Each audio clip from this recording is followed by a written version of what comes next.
Nabi SAW bertobat, di hadisnya disebutkan sab'ina marrah, yang kedua mi'at marrah, 70 kali, 100 kali. Saya bagikan teori tekniknya, silakan amalkan di rumah. Ternyata 70 dan 100 itu jika dibawakan ke dalam diri kita, bukan ngitung. Karena mi'ah dan sab'in litakthir, menunjukkan banyak, bukan litahdid walal hasar. Bukan menunjukkan batas. Ternyata cara yang paling gampang, memulai istighfar di setiap anggota tubuh. Maka istighfarkan mata, hari ini sudah berapa kali melihat yang tidak pantas dilihat. Pernahkah bernafsu kepada orang yang tidak pantas kita bernafsu kepadanya? Pernah? Kalau ya, istighfarkan mata. Pernahkah memandang orang lalu menghinakan dia? Istighfarkan satu-satu. Pernahkah mendengar lalu senang jika yang didengar aib orang? Istighfarkan itu. Ini thariqatut taubah, paling gampang. Maka semua ini jika dihitung, jika ada 7 anggota, masing-masing 10 kali tobat, itu yang disebut 70. Ya, jika dijadikan 10 anggota, masing-masing 10, ini pas jadi 100. Maka ungkapan 100 bukan menunjukkan angka, ini menunjukkan kita benar-benar mendetailkan, terperinci dosa-dosanya satu persatu. Maka Bapak Ibu yang bukan Allah, silakan diamalkan. Istighfar mata, astagfirullah dari dosa mata, astagfirullah dari dosa telinga, ya, semuanya sebutkan. Semoga Allah jatuh cinta kepada kita mulai dari malam ini sampai kita mati.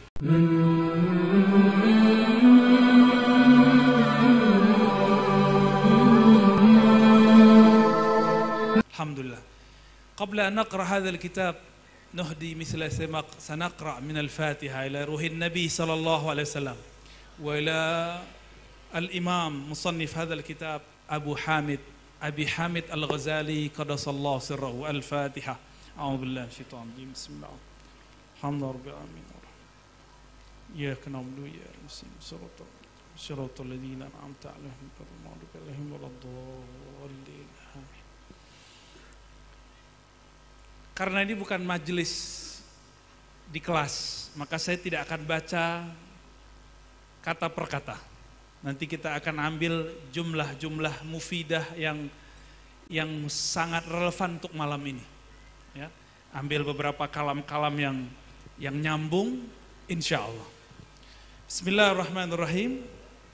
Setelah beliau membuka dengan basmalah, jadi kitab ini, kitab Imam Ghazali, beliau wafat tahun 505, satu fasalnya seperti satu kitab. Beliau tulis bab taubah, ini yang akan kita buka, kitab taubah, itu seperti satu kitab. Maka Ihya Ulumuddin itu bukan kitabun saghir, bukan kitab kecil-kecil, bukan risalah, tapi dia kitab ya kabir, betul-betul besar sekali, azim. Imam Ghazali biasa memulai muqaddimahnya dengan yang berkaitan dengan isi kitabnya. Jika isi kitabnya taubat, beliau berbicara tentang Allah Ghaffar, Ghafur, Rauf, Rahim. Maka di sini beliau menyebutkan ya, setelah bertazkiyah, bertahmid, wa narjuhu rajaan, di baris keempat ya, man ya'lam annahul malikur rahimul ghafurut tawwab. Nah, di belakangnya ada kata tawwabnya. Terus di belakangnya ya, ghafirudz dzanbi wa qabilut taubi syadidul iqab wa nusalli alaihi. Terus jadi dia Imam Ghazali ketika memulai satu kitab, pembahasannya syukur, nanti dia masukkan nama Allah syukur. Seperti itu. Sehingga muqaddimah itu sudah mewakili isinya bagi orang yang memahami uslub Imam Ghazali. Tapi tentu tidak semua kata-kata yang berat dapat dipahami oleh orang yang jarang interaksi dengan kitab. Maka perlulah kita langsung masuk saja kepada amma ba'dunya ya. Setelah beliau bersolawat kepada Rasulullah SAW, beliau mengatakan amma ba'du. Nah, siapa yang punya kitabnya silakan diperhatikan, kalau enggak perhatikan wajah saya aja lah ya. Ada tulisan kitab nggak di sini? Amma ba'du, saya tidak berbicara nahwu sorof. Nahwu sorof tentu para kiai, para santri sudah banyak yang mengerti. Fa inna taubata 'anidz dzunubi birruju'i ila sattaril 'uyubi wa 'allamil ghuyubi mabda'u tariqis salikin. Sesungguhnya taubat, apa arti taubat? Kembali, sadar. Itu arti taubat. Maka orang yang kembali dari kesesatannya disebut taubat. Orang sadar dari kesalahannya disebut taubat. Orang yang mengaku salah, menyesali perbuatannya disebut taubat. Maka ada sebuah hadis, an-nadamu taubah. Menyesali perbuatan yang lalu itu taubat. Nah, ini pemaknaan taubat. Namun apa yang unik? Allah Azza wa Jal sama nafsahu bitawab. Allah Ta'ala menyebut dirinya tawab. Allah menyebut dirinya tawab. Apa arti tawab? Kenapa tidak taib? Karena tawab bermakna yang maha menerima taubat yang berulang-ulang. Kita kalau selesai wudu baca apa? Allahumma ja'alni minat tawabin. Allah, Rasulullah SAW mengajarkan kita supaya menjadi tawab. Maka tawab ismun lahu wa li'abdihi. Tawab namanya dan juga nama untuk hambanya. Apa perbedaan maknanya? Ini hanya ittifaq fil ism la fil musamma. Hanya sama namanya tapi berbeda pada pemaknaannya. Allahumma ja'alni minat tawabin. Apa artinya? Ya Allah, jadikan aku orang tobat. Itu biasa. Terjemahan anak MTS bisa itu. Ya, bukan begitu nerjemahinnya. Pakai rasa menerjemahkannya. Allahumma ja'alni minat tawabin. Ya Allah, jadikan aku orang yang berulang-ulang taubat. Itu makna tawabin. Kata Ustadz, taubat cukup sekali. Lah Ustadz siapa tuh? Ya. Gak ada ceritanya taubat sekali. Kalau seandainya cukup sekali, kenapa Nabi mengulang 100 kali? Dan itu kulla yaum, setiap hari. Mungkin maksud si Ustadz kalau habis dosa jangan maksiat lagi. Maksudnya benar, tapi uslubnya salah. Kenapa? Orang yang tobat malam ini besok ada jaminan tidak maksiat? Hatta bahkan 1 jam setelah ini, adakah yang hadir malam ini tidak ada jaminan dia maksiat? Tidak ada jaminan dia tidak maksiat. Gak usah jauh-jauh pulang masuk kamar buka handphone bisa maksiat. Padahal habis tobat, habis tahlilan barusan. Maka kita tobat lagi. Ada seorang syekh namanya Syekh Abdullah Dagestani, seorang wali lama di Suriah. Beliau itu kullama ghafala an dzikrillah tawadda wa taba ila Allah. Setiap kali lupa kepada Allah, beliau berwudu lalu tobat. Lupa 1 nafas, dia wudu. Ini suluknya dia, torikotnya dia. Lalu apa lagi? Kullama zakaral dunya ightasala. Setiap kali dia ingat dunia, dianggap dia dosa besar, maka dia mandi tobat. Mandi tobat qadiyah mukhtalafa indal fuqaha, ya. Banyak ahli fikih memperdebatkan mandi tobat. Tapi kalau orang ahli zikir nggak ada masalah, mandi tobat khalas masyru', nggak ada masalah. Baik. Jadi jangan bayangkan taubat ini cuma untuk orang peminum khamar, pezina, koruptor, enggak, ini untuk kita. Apa kata beliau? Mabda'u tariqis salikin. Sesungguhnya taubat daripada dosa-dosa, kembali kepada Allah yang maha mengetahui dosa, menutupi dosa. Nanti ada macam-macam dosa, ya. Dosa kiai beda sama dosa jamaah. Beda. Serius. Dosa santri lain sama dosa orang awam itu lain. Kiai Kalau khutbah nggak pakai kopiah gimana? Diturunin nggak? Turunin. Kecuali di Jakarta kayaknya boleh. Maka dosanya para masyayikh adab yang buruk. Dosanya orang awam benar-benar dosa. Ya, mata jelalatan, korupsi, itu sebut dosanya orang awam. Zunubul awam. Maka ada dosa awam, ada dosa khawas, ada khawasul khawas. Ini uslub Imam Ghazali. Imam Ghazali selalu bagi 3. Dosa orang awam, maksiat yang zahir. Dosa orang khawas, maksiat kolbu. Dosanya khawasul khawas, para aulia, para anbiya, su'ul adab. Mereka merasa su'ul adab. Coba lihat Sayyidina Adam alaihi salam. Ketika diusir di muka bumi, ke muka bumi, apakah ia menyalahkan iblis? Enggak ya? Enggak, dia enggak menyalahkan iblis. Apa kata dia?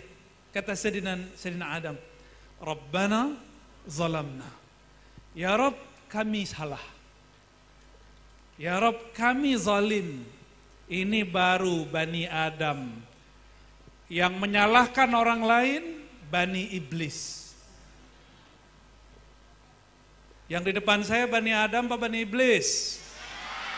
Yang Bani Adam angkat tangan. Waduh, ada yang angkat tangan nih. Bahaya nih Kiai.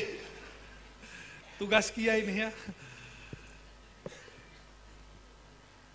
Bani Adam ngikutin Nabi Adam. Nabiullah Adam mengatakan, Rabbana zalamna, ya Allah, aku terusir dari surga karena salah kami. Beliau tidak menyalahkan karena si iblis, gitu enggak, dia enggak ngomong begitu. Maka nanti Pak Bupati kalau punya tim suka nyalain teman, nah itu Bani Iblis tuh. Kalau Pak Abuya nggak berani saya ajarin. Kalau Pak Bupati bolehlah. Ya. Baik. Nabi Adam dosa nggak? Waktu di surga. Siapa yang bilang Nabi Adam dosa? Ada yang berani? Batal ahlu sunnahnya.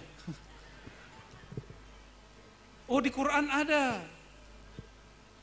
Fa'asa Adamu Rabbahu fakhawa. Nabi Adam, gimana terjemahannya? Durhaka kepada Rabbnya dan dia tersesat.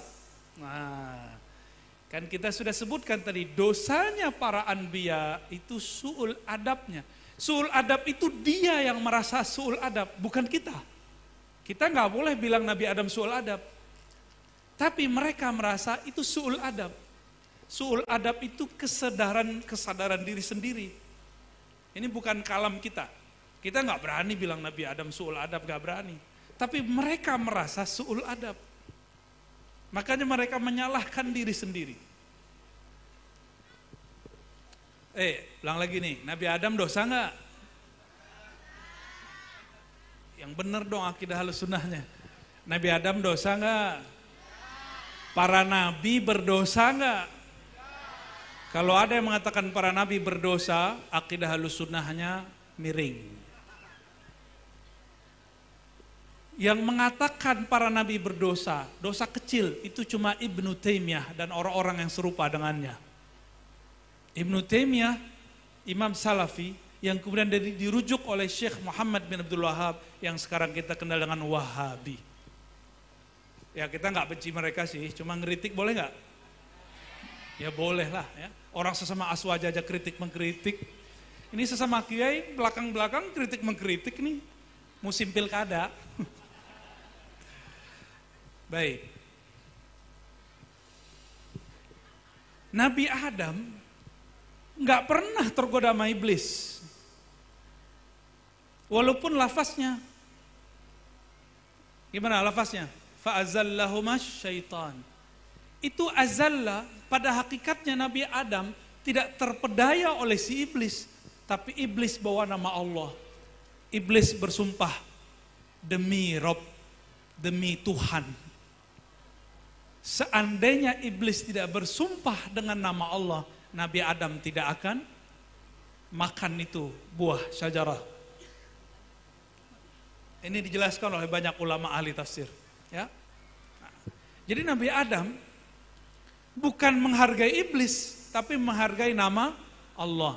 Inilah mazhab sebagian sahabat. Ada seorang sahabat namanya Abdullah bin Omar. Abdullah bin Omar ini kalau pakai surbannya bagus. Suatu saat lagi jalan keluar kota, tiba-tiba bertemu kawan ayahandanya. Ayahandanya Sayyidina Omar namanya. Sayyidina Omar punya kawan orang Arab Badui. Dulu di masa Sayyidina Omar masih suka belusukan, sorbannya sering dimintai oleh orang ini. Ketika Abdullah bin Omar bertemu, apa kata orang Arab Badui ini? Imamatuka. Wallahi ya akhi. Ya benar akhi, kira-kira begitu. Anak saudaraku. Hai anak kawanku. Saya ingin serbanmu. Langsung dicopot. Tapi kayaknya nggak ada yang mau copot sorban kiai ini kayak. Aman kayak. Abdullah bin Omar, setiap orang menyebut nama Allah dalam meminta, dia langsung kasih. Tapi Pak Bupati nggak berani. Mobilnya, demi Allah, saya mau mobilmu, nggak berani. Nggak akan berani. Ya. Itu makomnya mereka lah. Kita nggak sanggup mengikuti makom para sahabat yang sangat tinggi dan mulia. Jadi semua nabi, dimulai dari Nabi Adam, dan seharusnya kita Bani Adam, menjadikan ini sebagai mabda'ut thoriq. Inilah wirid pertama manusia di bumi. Maka benarlah Imam Ghazali mengatakan, mabda'ut thoriqis salikin. Taubat itu adalah permulaan jalannya orang-orang yang suluk. Suluk artinya menempuh jalan kepada Allah, kembali kepada Allah. Siapa yang pertama kali melakukan itu? Sayyidina Adam. Turun di muka bumi, beliau enggak jalan-jalan dulu, apalagi selfie dulu kayak kita kan. Oh kayaknya bumi cakep juga nih, selfie enggak ada. Sayyidina Adam langsung sujud dan dia membaca Rabbana zalamna. Imam Ibnu Katsir menyebutkan itu selama 40 hari. Ada yang menyebut 40 tahun. Kayaknya yang lebih masuk akal 40 hari. Wallahu a'lam bis-shawab. Ya, mungkin.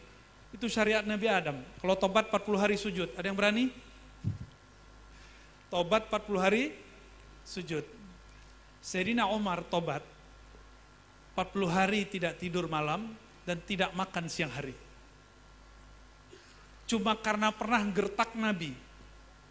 Rasulun anta? Ente benar Rasul enggak? Itu bukan dosa yang gimana-gimana. Dia cuma merasa suul adab. Ahakun dinuna, 2 pertanyaan dia kasih kepada Rasulullah. Sebenarnya agama kita ini benar gak sih? Kenapa engkau mengalah daripada orang kafir wahai Rasulullah? Itu pertanyaan Sayyidina Umar. Normal, orang sedang berjuang lagi sangat semangat, tiba-tiba pemimpinnya mundur.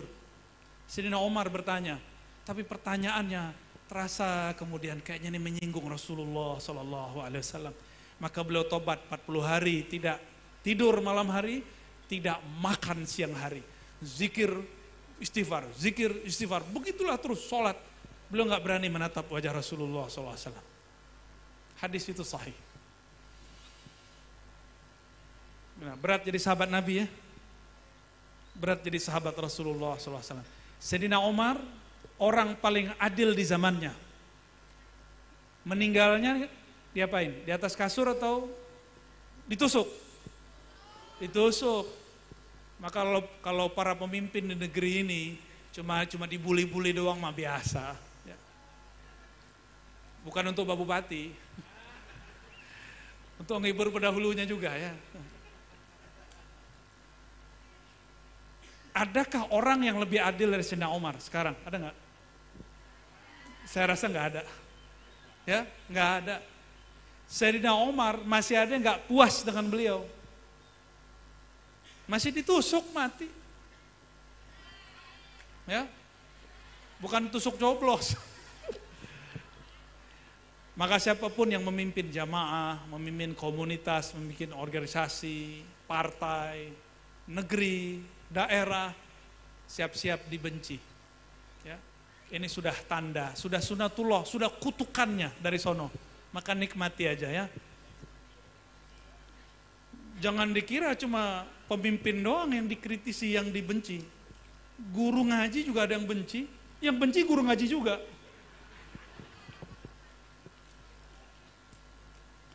Mabda'u tariqis salikin. Jadi taubat itu awal permulaan orang mau bersuluk. Apapun torikotnya.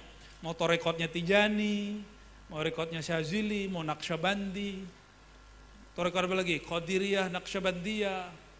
Apalagi torikot di sini. Busyrawiyah ada muncul belum? Torikot apa lagi? Pasti banyak torikoh di sini. Ada torikoh yang unik di negeri kita, ada torikoh lokal. Akmaliyah, Siddiqiyah.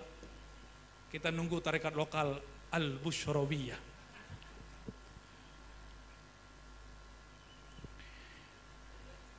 Apapun torikohnya pasti mulai zikir taubat.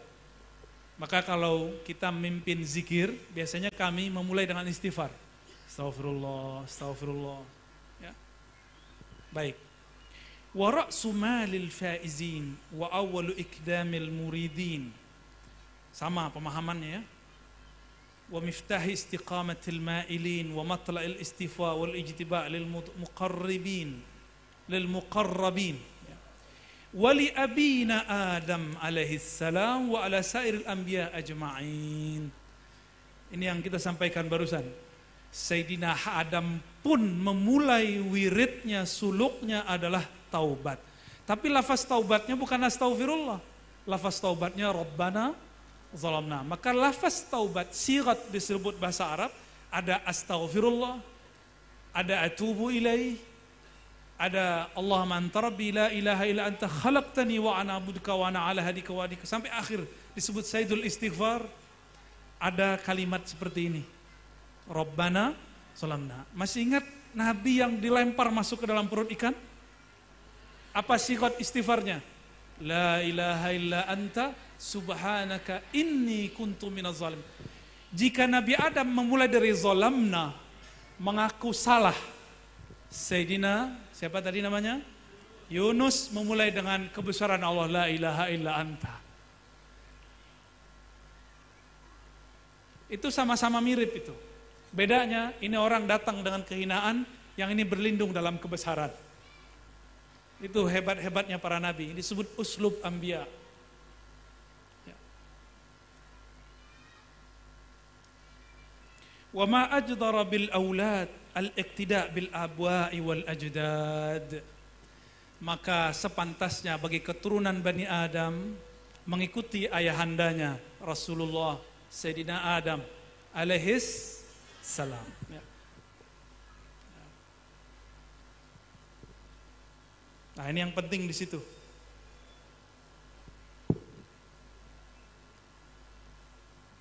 Setelahnya penjelasan aja ya. Kita langsung masuk ke fasal berikutnya. Masuk ke intinya. Imam Ghazali ini kalau menulis bunganya indah-indah semua. Ini muqaddimat, Masya Allah, panjang sampai dia menyebutkan apa yang dia katakan dengan arkanut taubah ya.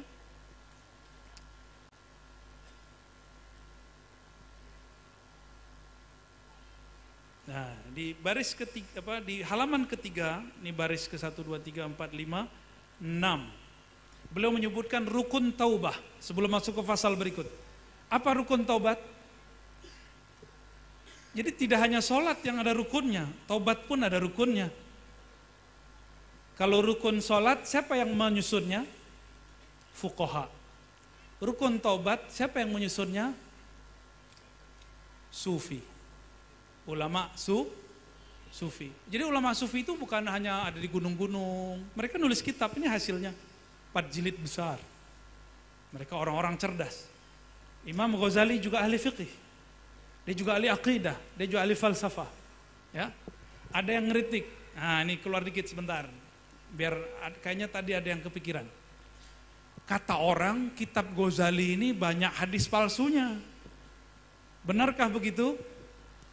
Saya pastikan orang yang ngomong begitu belum pernah khatam kitab Ihya. Ya. Saya pastikan wallahi dia belum khatam. Kalau dia khatam kitab Ihya, dia khatam kitab-kitab hadis yang besar dan kitab hadis yang kecil-kecil, dia akan tahu hampir semua riwayat yang dinukil Imam Ghazali ada sumbernya dalam kitab hadis. Dan ini bukan hanya saya yang mengatakannya. Sebelum ini sudah ada namanya Syekh Anas Sufrawi. Saya dulu mengkajinya 2006. Ternyata di saat yang sama ulama-ulama banyak yang mengkaji. Syekh Anas Sufrawi bacanya. Masih hidup, masih muda. Di Suriah. Gak tahu tinggal di mana sekarang beliau. Setelah meneliti, ketemu tidak sampai 20% dari yang disebutkan oleh Imam Subki. Imam Subki menyebutkan 313 hadis di sini tidak ada sumbernya. Imam Subki sesama dengan Imam Ibn Athaillah Sekandari. Setelah dikaji oleh beliau, tidak sampai 20%. Semuanya sudah ketemu riwayatnya. Yang 20% ini masih dicari, pasti ada bahannya. Karena Imam Ghazali tidak pernah menukil satu hadis kecuali ada sumbernya. Kita usut-usut, nah nanti kalau nggak punya kitabnya cari di Google boleh. Atau Syamilah. Kata Ustadz tadi kurang afdol, tapi ini darurat Ustadz ya. Ada namanya Al-Ajza, Kutubul Ajza, kitab-kitab parsial. Ada Ummahat, Sahih Bukhari, Muslim, Abu Daud, Tirmizi. Ada yang parsial kecil-kecil, tematik. Yang paling banyak menulis namanya Al-Hafiz Ibnu Abid Dunya. Al-Hafiz Ibnu Abid Dunya. Hampir semua hadis yang ada di kitab ini dinukil dari sana. Yang tadi dikata orang tidak ada hadisnya, tidak ada sumbernya, ada semuanya. Ya, nggak ada di situ, ada di Dailami, nggak ada di situ, ada di Tabarani, nggak ada di situ, ada di Raqutni, nggak ada di situ, ada di Hakim. Terus ada semua. Cuma belum ketemu, tapi sayang ada orang berbicara kalau dia nggak tahu dia bilang nggak ada. Ya, kaidah baru. Baik. Jadi nggak usah khawatir baca kitab Ihya, insya Allah kitabnya aman. Ya, para kiai, para masyaikh, para habaib yang mengajarkan kitab ini terus nggak ada masalah. Masyaikh kita di sana yang ahli hadis juga sudah menjaminnya. Taib. Rukun taubah ada 4. Apa kata beliau? Ar-ruknul awal fi nafsi tawbah wa bayanu haddiha wa haqiqatiha wa annaha wajibatun alal fawr wa ala jamil akhshas wa fi jamil ahwal wa annaha idza sahat kanat maqbulah. Ya. Wa annaha wajibatun alal fawr, mesti segera. Jadi taubat itu rukun pertamanya apa? Taubatnya itu harus segera. Nggak boleh diundur-undur. Ustaz, kalau kita tobat sekarang, besok ini lagi, mending nanti aja di akhir hayat. Ada yang tahu dia besok masih hidup? Siapa tahu malam ini terakhir. Yang di depan saya, yang di samping kanan masih kuat, napasnya panjang. Nggak ada yang tahu, wallahu a'lam. Kita nggak tahu siapa yang malam ini yang besok umurnya masih ada. Oleh karena itu, at-taubah wajibatun alal fawr. Bahwa taubat itu zatnya, nafsnya mesti disegerakan. Jika Nabi Adam taubat, sebenarnya dia tidak berdosa, dia hanya merasa su'ul adab. Kira-kira kita yang banyak dosa, aula bitaubah, benar nggak? Lebih wajib bertobat. Lalu beliau mengatakan, ats-tsani fima anhu taubah wa dzunub wa bayanu inqisamuha ila saghir wa kabair wa taqbil ibarat. Nah, yang kedua, dia berbicara tentang dosa. Ya. Tingkatan-tingkatannya, mana yang harus ditinggalkan, ada besar, ada kecil. Lalu yang ketiga dia mengatakan ada syurut taubah yang lain. Tadi ada arkan, ada syurut. Oh, macam-macam di sini. Lalu yang keempat, sababul ba'is. Ada 4 yang membuat ada hal-hal yang membuat orang bisa bertobat. Nah, ilmu ini diambil oleh Imam Nawawi, beliau jadikan sebagai awal penjelasan bab taubah dalam kitab Riyadhus Shalihin. Dari bab yang ketiga tadi, rukun tsalis. Oke, kita ambil rukun yang pertama, Bismillahirrahmanirrahim. Qala Imam Ghazali, "I'lam anna at-taubata ibaratun an ma'nan yantazim wa yalta'im min salasati umur murattabah, ilmun wa halun wa fi'lun." Ya. Jadi tobat itu tetap ada 3 struktur, harus ada 3 hal. Pertama, ilmu, ada hal, ada amal. Apa maksud beliau nih? Nah, kita baca ya. Amal ilmu mengenai taubat itu ma'rifatu azmi dararidz dzunub. Mengetahui bahayanya dosa. Ini kata beliau. Ini hakikat taubat yang pertama. Jadi orang yang sadar bahwa dosanya itu berbahaya, itu sudah awal dia bertobat. Apa aja? Wa kaunuha hijaban bainal abdi wa baina kulli mahbub. Bahwasannya dosa itu penghalang antara dia dan Allah. Hijab. Bapak Ibu yang makan Allah, hijab artinya penghalang. Hijab itu terbagi 2. Ada hijab nur, cahaya, ada hijab zulumat. Lawan cahaya apa? Zulm. Kegelapan. Cahaya itu contohnya begini, ilmu, taat, pinter, soleh. Ini bisa jadi hijab. Ini ilmu. Orang kalau berilmu sombong dan merasa dirinya berilmu, dia sedang terhijab. Orang berilmu sukanya jidal, sedang terhijab. Sukanya debat. Orang berilmu dijadikan ilmu itu untuk jadi cara untuk mencari kesalahan orang lain, itu jadi hijab. Namanya hijab nur. Dia kayak benar, tapi itu salah. Ilmu bukan itu. Dari tadi kan ada yang nunggu-nunggu nih, kapan pembicara salah, ya kan? Itu hijab nur, itu hijab nur. Allah Maha tahu. Innahu alimun bidzatis sudur. Gak usah jadi juri begitu, gak usah. Allah Maha tahu.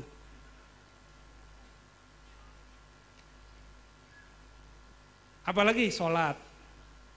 Sholat bisa jadi hijab. Makanya ada ayat fawailul lil musallin. Celaka bagi orang yang merasa sholat. Itu terjemahannya harus ditambah. Yang merasa sholat. Kalau yang benar, orang yang muqimus sholah. Orang yang mendirikan sholat itu benar. Mendirikan bahasa Arab itu bukan mendirikan kayak bahasa Indonesia. Muqim, ada iqam, itu berarti al-kasab, usaha. Berusaha menyempurnakan sholat, dia cuma usaha. Ini rahasia para kiai dan ustadz. Sebenarnya kiai ustadz tuh sholatnya gak khusyuk-khusyuk amat. Serius, tanya aja sama kiai-kiai. Saya udah survei, diam-diam kepada para kiai. Pak Kiai, sebenarnya sholat pakai khusyuk gak sih? Soalnya ini susah nih. Sama kita katanya. Banyak kiai begitu. Ya. Tapi si kiai ini berusaha khusyuk. Ini yang disebut muqim. Dia berusaha mendirikan sholat. Ya. Wah gak sopan Pak Kiai, udah berdiri aja Pak Kiai. Suul adab saya. Ntar dosa lagi, tobatnya susah nanti. Baik. Masih ingat Barsiso? Nggak ada kiai di sini yang lebih sakti dari Barsiso. Karomatnya nggak ada. Tidak ada di sini kiai yang wiridnya lebih banyak dari Barsiso, nggak ada. Tapi Barsiso akhir hayatnya su'ul khatimah. Kenapa? Karena dia merasa soleh. Dia merasa sahibul karamat. Sudah biasa dipuji orang, takut dicaci orang. Maka di akhir hayatnya iblis datang. Barsiso, nyamar jadi orang. Jadi syekh. Jika engkau sujud kepada kakiku, maka engkau akan lepas dari semua tuduhan dan semua yang dihukumkan kepadamu. Akhirnya Barsiso mengatakan, baik, dia tundukkan kepalanya lalu dia sujud. Di saat itu Allah cabut nyawanya. Nauzubillah min dzalik. Maka kita la naghtarru bi kasratil ibadat. Kita enggak boleh tertipu dengan banyak kuantitas. Ya. Mesti kualitasnya juga yang diperhatikan. Nah, itu hijab nur. Hijab nur. Masih ingat di zaman Nabi ada perempuan ahli sholat, tapi Nabi mengatakan finnar, hadisnya Sahih Muslim. Masih ingat? Apa kata Nabi? Finnar, itu perempuan masuk neraka. Padahal dia sholat. Ini bukan ngelarang ibu-ibu sholat ya. Ternyata si perempuan qati'ur rahim, dia memutus silaturahim. Dia merasa dirinya lebih mulia, lebih soleh. Hari ini, karena orang jarang ngaji kitab Ihya, tambah ilmu, tambah sombong. Tambah amal, tambah merasa sok suci. Ini hari ini. Jangan sampai nanti kiai ada yang ngomong, di sini mana ada kiai wiridnya sebanyak aneh. Nah, ini gawat tuh. Mana ada di sini kiai yang kiamulalnya sebanyak saya. Ini kalau ada begitu, ini kakak kelas adik kelasnya Barsiso.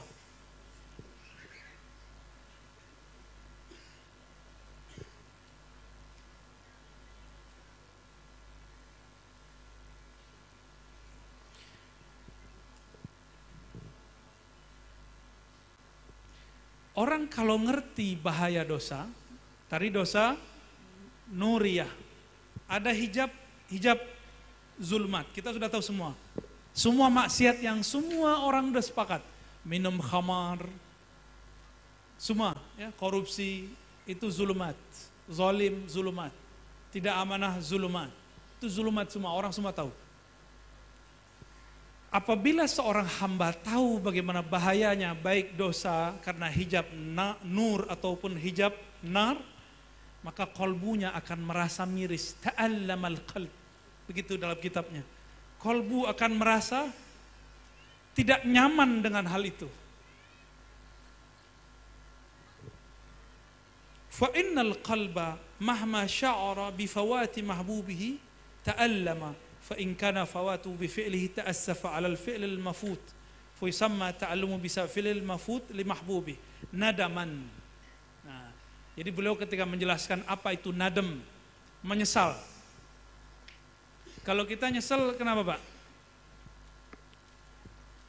Data habis data kadaluarsa tapi masih ada sisa ya.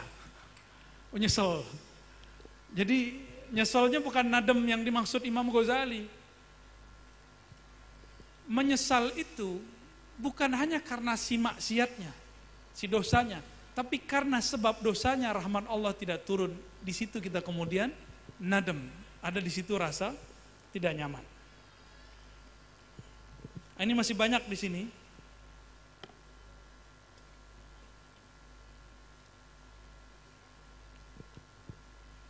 Sepertinya masih diringkas cepat-cepat ini. Ini lain kalau saya duduk sama berdiri begitu jadinya. Tapi nggak masalah ya. Ini sudah banyak poin sebenarnya Bapak Ibu. Kita kembali ke atas tadi. Bahwa dosa ada 3 tingkat. Nah ini yang diingat-ingat. Dosa awam. Dosa awam itu dosa zahir. Yang kedua dosa khawas, dosa kolbu. Yang ketiga dosa apa? Dosa adab. Ya, ini dosa khawas. Ya. Jika mengenal bab ini, maka orang akan menyesal. Contoh, ada santri dia jalan depan kiainya, tapi dia nggak lupa kalau itu kiainya. Dia jalan aja, selonong. Akhirnya merasa tidak nyaman, menyesal nggak? Itu namanya nadam. Itu maksud beliau. An-nadam, penyesalan. Ya. Rasulullah melarang berdebat. Lalu kita berdebat. Menang debat. Tapi perasaan hati senang nggak? Orang menang debat, hatinya gundah. Orang kalah debat, hatinya malu. sama-sama nggak enak. Ada perasaan nggak enak.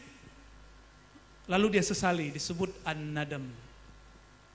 Maka Nabi mengatakan, an-nadamu taubah. Engkau menyesali, itulah taubat. Maka Nabi Adam ketika mengatakan zalamna ya Rabb, kami menyesal, kami zalim, itu beliau sedang bertobat. Ya.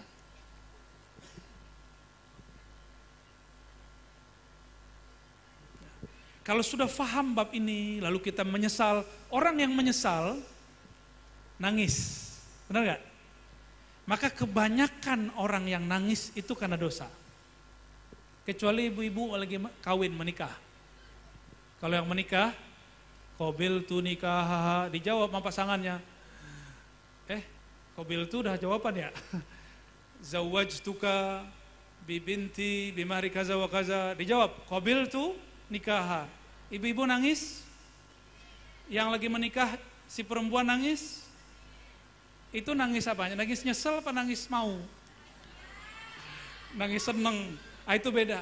Tapi aksarul bakin, kebanyakan orang-orang yang menangisi masa lalunya. Nabi Adam sujud itu nangis, yabki, beliau menangis. Satu kali ada seorang mursyid saya, beliau baru saja meninggal. Mantan preman, jadi mursyid. Apa kata beliau? Ar-Razi, saya ini pemaksiat, masa muda saya penuh kejahatan, suka zalim kepada orang, semua maksiatnya disebut. Kita diem aja. Habis 2 menit diulang lagi. 3 menit diulang lagi. Hati kita berkecamuk. Apa berkecamuknya? Saya hampir suuzon sama guru saya. Saya hampir suuzon dengan guru. Tapi setelah itu saya ngomong, Pak Kiai, kalau kita nggak pernah maksiat nggak bisa nangis. Mungkin itulah alasannya kenapa ada takdir namanya maksiat. Orang yang gak pernah maksiat akan merasa suci. Ini contoh nih, santri-santri yang masih perawan-perawan hatinya. Ini hatinya masih perawan gak, Dek? Ya. Ngelihat ada orang jalan berdua, belum menikah, dalam hatinya Pak, najis. Ahli neraka. Salisuhu syaiton. Ketiganya syaiton. Orang ini nggak tahu rasanya jatuh cinta. Bahwa jatuh cinta itu bikin orang gila, setengah gila dan hilang malu. Hadisnya dhaif riwayat Abu Daud tapi benar. Ya, hubbuka li syai' yu'mi wa yusim. Kamu cinta sesuatu, kamu akan jadi buta, tuli. Mau orang bilang apa? Lewat. Tarik antum cobain ya. Yang masih perawan-perawan hatinya, ya deh ya, maka jangan pernah benci sama orang yang maksiat. Bukan berarti kita pengen kayak dia, bukan. Enggak pernah. Baik. Dan yang ketiga hal, apa kata beliau? Al-hal fabit tarki lidzanbi. Halnya orang taubat mesti meninggalkan dosanya. Bukan berarti kemudian pasti besok meninggalkan, tapi yang penting hari ini, malam ini. Maka itu disebut dengan taubat. Ya. Nah, ini banyak sekali teori-teori yang beliau sebutkan. Saya mau tanya, Bapak Ibu, taubat itu sunat atau wajib? Ini bahasa awam. Beneran? Berapa kali sehari? Kalau sholat 5 kali, taubat berapa kali? Berapa kali? Beneran gak wajib? Kalau wajibnya alal faur atau alat tarahi? Sekarang juga sesegera mungkin atau nanti? Sekarang juga taubatnya. Maka Imam Ghazali mengatakan, i'lam anna wujubat taubah zahirun bil akhbar wal ayat. Wa huwa wadihun binuril basirah. Ketahuilah bahwasannya taubat itu wajib, bukan sunat. Kalau dalam bahasa usul fikih mustahab, bukan sunat ya. Ini wajib hukumnya. Maka orang nggak bertaubat dosanya 2 kali. Udah maksiat lalu tidak meninggalkan maksiatnya, terus dia kemudian bermaksiat. Jadi tarkut taubah, meninggalkan taubat itu sendiri juga dosa. Orang maksiat dosa. Lalu dia mengundur maksiatnya, dosa 2 kali.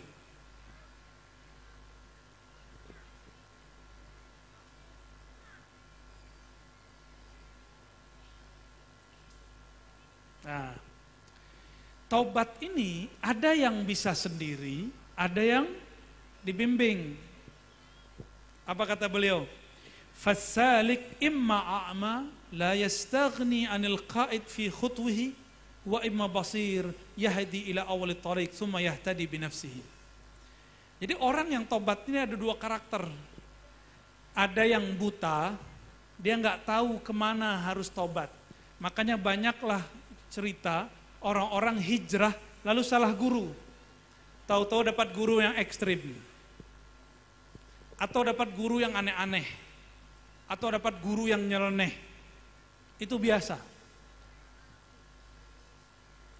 Itu salah satu sunnatullah orang berguru. Ya.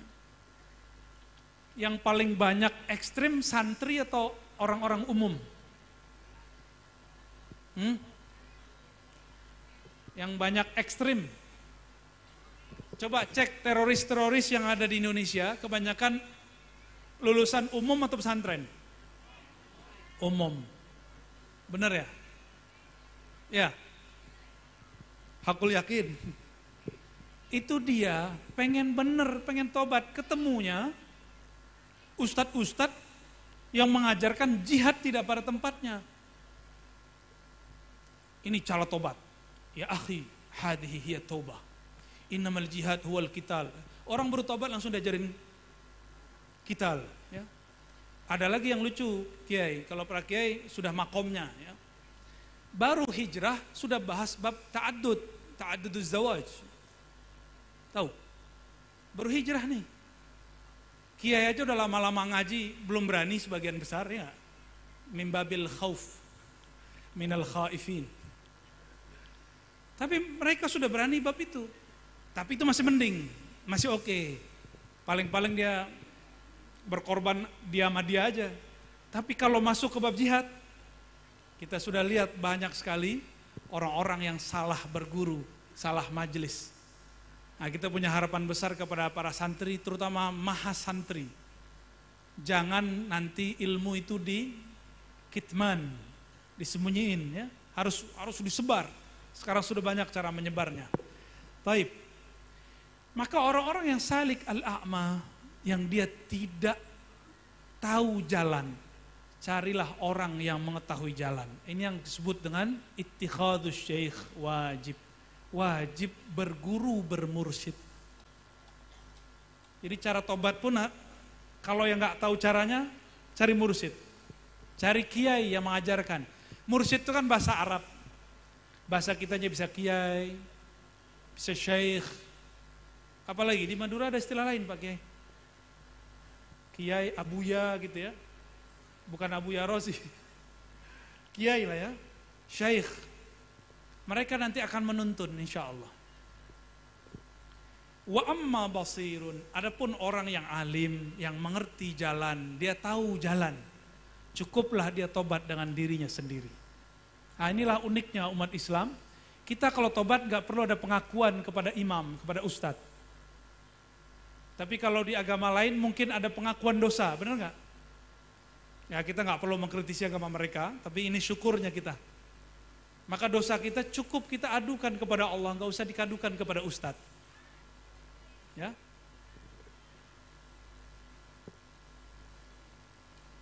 Nah, ini tentang wujubit taubah wa fadluha. Bagian akhir lah ya. Mau bagian akhir atau nambah?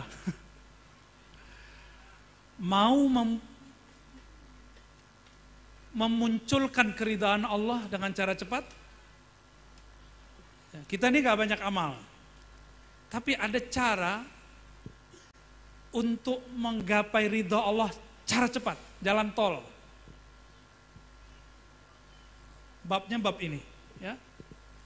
Imam Ghazali menyebutkan beberapa riwayat. Ada riwayat yang sahih, ada yang tidak sahih. Yang kurang sahihnya, lafaznya begini, tapi maknanya benar. At-taib habibullah. Orang yang tobat itu kekasih Allah. Maka Allah jatuh cinta kepada orang yang tobat. Yang mana Allah belum tentu jatuh cinta kepada orang yang merasa taat. Merasa taat lah ya, bukan taat. Ya. Wa ta'ib minadz-dzanbi kaman la dzanbalah. Nah, potongan kedua ini kualitasnya hasan. Orang yang tobat dihitung seperti tidak pernah maksiat. Orang yang tobat, ternyata ada satu asrar rahasia dalam hadis yang sahih dikatakan, idza aznabal abdu, jika seorang hamba maksiat, maka di kolbunya ada titik noda hitam, nuktatan sauda. Nih, tadi buka situs yang aneh-aneh, buka video yang aneh-aneh, itu kolbunya gelap. Baca status aib orang, berdebat di sosial media, kolbunya gelap. Rasakan aja, nanti kolbunya gelisah. Seperti kita gelisah kalau lampu mati, kecuali orang pasutri, pasangan suami, nah itu kalau gelap malah senang. Ya. Kalau kita sendiri, lampu mati, gimana? Gelisah nggak? Di saat seseorang bermaksiat, baikkah zahir, baikkah batin, baikkah adab, maka kolbunya akan merasa gelap. Disebut nuktatun sauda, bukan nuktah, nuktah, noda. Kalau nuktah titik. Jika dia istighfar, jadi hari itu, pada hari kita maksiat, Allah mengatakan, la taktub, jangan tulis dulu.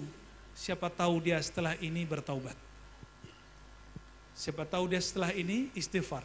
Jadi kalau kita maksiat hari ini, di ujung hari, di ujung sebelum tidur kita istighfar, maksiat tadi siang dihapus. Kecuali fima yata'allaq bi huquqil adami, yang berkaitan dengan hak-hak manusia.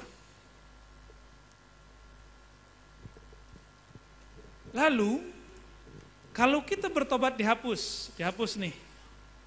Besok maksiat lagi. Titik yang kemarin muncul bertambah dengan titik yang baru. Noda yang kemarin muncul dengan noda yang baru. Inilah kenapa orang-orang sulit khusyuk dalam sholat. Karena la yanjah fi babit taubah. Karena tidak lolos di bab taubat. Gak beres bab taubat, kolbunya selalu gelap, dia tidak akan pernah khusyuk. Karena khusyuk itu ketika kolbunya bening bercahaya. Atas dasar itulah Nabi berkalam kepada para sahabatnya ketika sebelum sholat. Sallu salatan muwaddi'. Salatan muwaddi'. Sholatlah kamu seakan-akan inilah yang terakhir. Kalau kita tahu hari ini terakhir, pasti paling bagus sholatnya. Cuma kan ini hanya menjadi gimmick. Imam-imam hanya dibaca, orang-orang cuma mengulang-ulang, tapi tidak ada pemaknaan. Salat muwaddi itu salatut taibin, salatnya ahli taubat. Salat penuh penyesalan. Itu salatut taibin, salatu muwaddi. Lalu di hadis berikut dikatakan, lallahu afrah bi taubatil abdil mu'min min rajulin nazala fi ardi dawiyatin muhlikatin ma'ahu ra'ilatu, sampai akhir hadis, ya. Allah sangat afrah, senang. Nih, mau bikin senang Allah, mau ingin mendapat ridha Allah, cara cepat. Gimana cara cepatnya? Bi taubatil abdil mu'min, dengan taubatnya seorang hamba yang percaya kepada Allah SWT. Itu lebih bagus, lebih disenangi oleh Allah daripada senangnya seseorang kehilangan motornya, kehilangan kendaraannya, lalu ketemu ketika dia sudah capek mencarinya. Sehingga si hamba mengatakan, ya Rabb, anta abdi wa ana rabbuk. Jadi nanti ada orang, ini cerita Nabi, ada orang ketika dia bahagia kendaraannya kembali, dia mengatakan, ya Allah, engkaulah hambaku, akulah Tuhanmu. Saking bahagianya kebalik-balik. Ini yang disebut syatahat. Ya, disebut syatahat. Nyelenehnya orang-orang yang sedang farhan billah, karena senang kepada Allah. Maka oleh-oleh kita malam ini, terutama bagi saya dan para santri dan jamaah yang datang, saya mengajak tidak hanya taubat yang zahir, mari kita mulai taubat yang batin. Taubat kolbu. Taubat kolbu. Di kolbu ada iri dengki enggak? Kalau Pak Bupati yang iri sama dia, yang nyalon, yang gagal. Tapi insya Allah yang gagal sudah move on. Karena apa? Karena ada kesamaan kepentingan kekuasaan. Kalau orang dagang di pasar, kepentingannya apa? Dagangan laku. Itu sebabnya sama-sama toko beras, itu bisa iri dengki. Padahal santri. Sarungan lagi. Bisa pegang-pegang jimat itu. Kalau kita cek ini Pak Bupati, di semua pasar itu jimat banyak sekali. Yang jual kayaknya kiai juga nih. Bukan jual, mahar. Maaf Pak Kiai. Bab jimat kan ada khos, ada babnya. Ada yang mamnu, ada yang jaiz. Ada yang boleh, ada yang haram. Kita sudah tahu lah itu.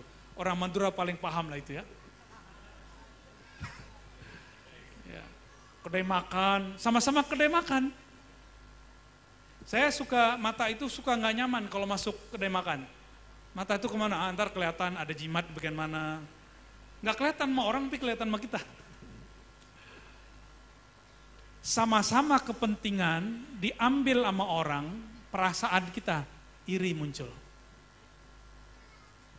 Nih, para jombloan dan jomblowati, seneng sama seseorang, si doi, ternyata teman kita yang dapat.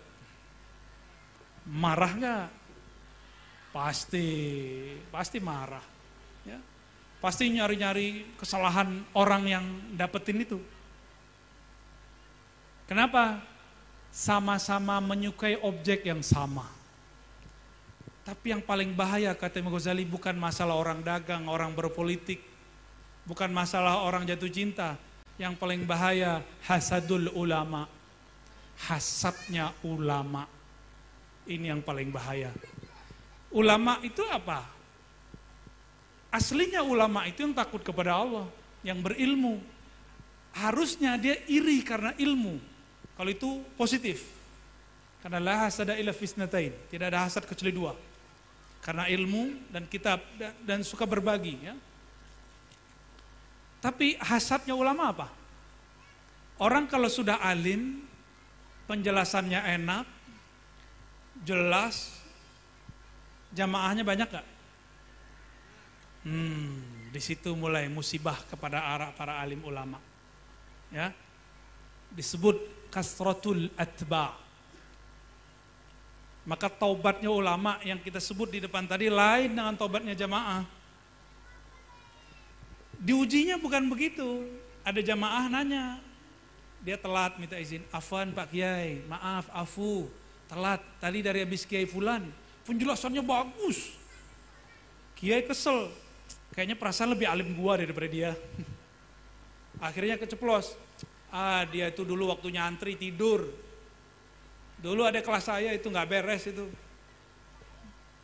Oh akidahnya gak sahih itu, torikotnya gak bener itu. Nah itu udah kasar tuh. Ada begitu. Ini hati-hati, hasadul ulama. Hasadnya para ulama kalau hasad pakai kitab. Pakai ayat. Pakai hadis, pakai subhanallah. Masya Allah ya akhi. La hawla wa la quwwata illa billah. Ana uhibbuk. Tapi batinnya ubghiduk. Zahirnya bilang cinta, batinnya benci. Imam Ghazali catat itu dari dulu. Karena itu pengalaman beliau sendiri. Ini saya bukan lagi nyinggung siapa-siapa ya. Ini kita lagi ngajak, ini beda taubat alim dengan taubat orang-orang yang santri.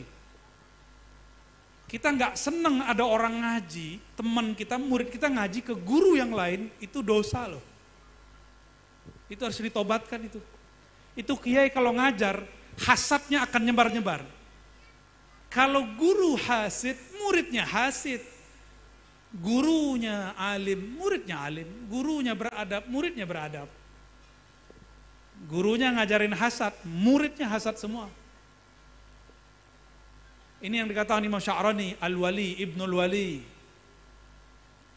Yang paling parah Imam Sya'rani itu ngomong, kalbun, ibnu kalbin, yang mengerikan sekali ya. Anjing anak anjing, aduh ngeri kali itu Imam Sya'rani. Wali anak wali. Ya, kita nggak sampailah mengatakan itu ya. Ini bahaya, ini untuk saya sendiri. Untuk saya sendiri. Dan siapapun yang merasa dirinya diberi ilmu oleh Allah. Rasakan godaan itu nyata sekali. Nyata sekali. Mau dia berumur masih muda apalagi sudah tua. Ya. Beda taubat orang alim dengan jamaah lain. Ya. Ada lagi namanya taubat dari riya. Riyaknya orang alim lain dengan orang awam. Orang alim itu riyaknya menyebutkan kitab. Qala fi kitab kaza wa kaza wa kaza wa kaza. Dalam kitab ini halaman sekian, itu senangnya bukan main tuh. Ya. Kita senang kan dimanjakan oleh guru begitu? Senang. Itu bagus secara zahir. Tapi batin dia merasa, di Madura ini cuma saya yang alim. Hanya saya yang bisa menjelaskan pakai kitab. Nah, ada begitu, dia wajib tobat itu.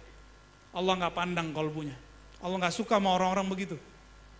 Walaupun dia duduk tinggi, berdiri tinggi dari jamaahnya, mungkin jamaahnya lebih afdol dari dia. Nah itu terjadi. Imam Ghazali cerita tentang dirinya. Imam Ghazali cerita tentang dirinya bahwa dia merasa dirinya alim. Maka dia tebus itu di salah satu rihlah Imam Ghazali.